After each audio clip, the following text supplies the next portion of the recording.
सदन के माननीय सदस्यों की सिंसियरिटी निश्चित तौर से सराहनीय है। श्री मनोज तिवारी जी रात को 1 बजे इनके फेसबुक पे ये अयोध्या में थे और इस समय स्वास्थ्य मंत्रालय के चर्चा में भाग लेंगे श्री मनोज तिवारी जी, तो निश्चित तौर से सराहनीय है। बहुत बहुत धन्यवाद सभापति महोदय, आपने मुझे स्वास्थ्य और परिवार कल्याण के इस विषय पर बोलने का मौका दिया। वैसे तो ये इतना महत्वपूर्ण विषय है कि इस पे जितना भी बोला जाए वो कम होगा, और सभी सदस्यों को मैं सुन भी रहा हूँ।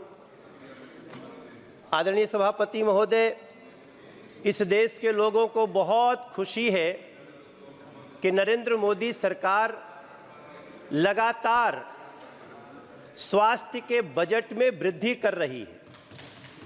इस बार भी कई लोगों की बातचीत में आया है कि जो स्वास्थ्य का बजट पिछली बार 80,517 करोड़ था, अब वो 90,958 करोड़ का बजट है।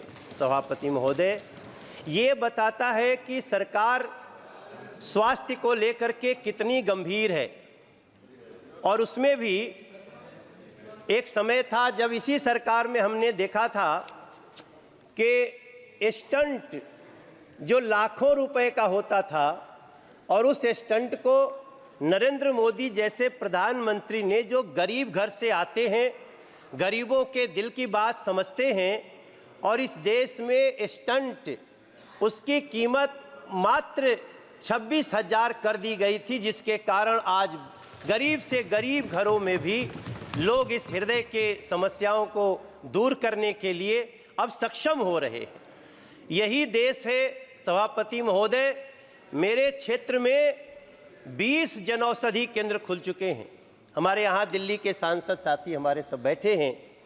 दिल्ली में जनौषधि केंद्र के खुलने से जो दवाई 600 रुपये में एक पत्ता मिलती थी, वही दवाई लगभग 60 रुपये में मिल जाती है, मात्र 60 रुपये में।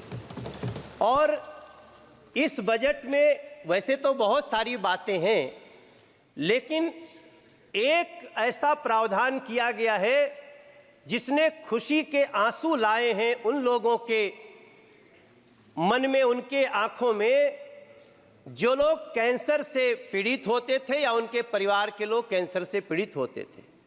मुझे लगता है चाहे ये ट्रेजरी बेंच हो, चाहे वो सामने का बेंच हो, सभी लोग इसको अप्रिशिएट कर रहे हैं कि अब कैंसर की 3 महत्वपूर्ण दवाइयाँ, जिनमें लोगों को इतना बड़ा खर्चा होता था कि कई बार तो गरीब परिवार के लोग हिम्मत तोड़ देते थे, आज तीनों दवाइयों को इस बजट में कस्टम के शुल्क से मुक्त किया गया है और उसका बहुत ही आसान इलाज हो गया है।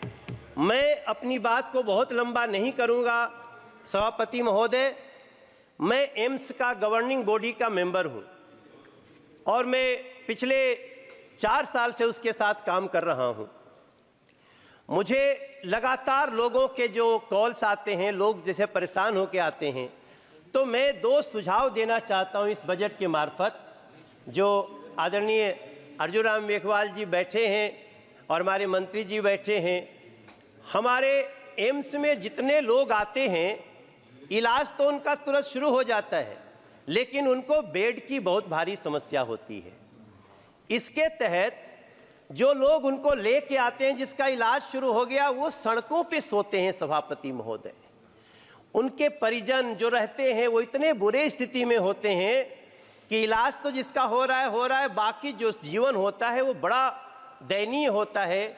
मेरी प्रार्थना है, दिल्ली में हम सब कोशिश करेंगे कि हम डीडीए के मार्फत जगह दिलाएं बिहार के लिए, क्योंकि बिहार के सबसे ज़्यादा मरीज आते हैं सभापति महोदय। बिहार झारखंड के लिए एक ऐसा भवन बने जहां जो उनके मरीज आए या लोग आए तो पहले वहीं उनके संबंधित डॉक्टर देख लें किस स्थिति में आए हैं, कहां भेजना है। और एक अंतिम बात सभी के लिए, हाँ, मैं तो चूँकि मैं दिल्ली में सांसद हूं और बिहार यूपी झारखंड से मेरा संबंध है, तो मेरा मन वहाँ पे चला गया। तो हाँ, नहीं बिल्कुल, मैं तो आपके लिए भी कहूंगा मेरे साथी, लेकिन आप लोग अपने अपने लोगों के लिए कहिएगा। आप चेयर को एड्रेस करें। जी सभापति महोदय, इधर मत देखिए। तो हम जमीन दिलवाने में भी मदद करेंगे सिर्फ, और मुझे जो मैं अंदर कमेटी में बैठता हूं, एम्स इसको करने में बहुत उत्सुक होगा, ये हमारा विश्वास है। और अंत में एक विषय, हमारे यहाँ एक university college of medical sciences है, उसको अचानक से दिल्ली सरकार ने अपने अंडर में लेने का प्रोसेस शुरू किया है। मैं प्रार्थना करता हूं, ये दिल्ली की जो सरकार है, आम आदमी पार्टी की गवर्नमेंट, उसके पास न स्कूल संभल रहे हैं, न अस्पताल संभल रहे हैं। मैं प्रार्थना करता हूं चेयर के थ्रू मंत्री जी से कि हमारे university college of medical sciences को, UCMS को दिल्ली सरकार में न जाने दिया जाए, कृपया जहां है वहीं रहने दिया जाए, ताकि बच्चों की जिंदगी बन सके। मैं इस चर्चा में भाग लिया, बहुत बहुत धन्यवाद। धन्यवाद।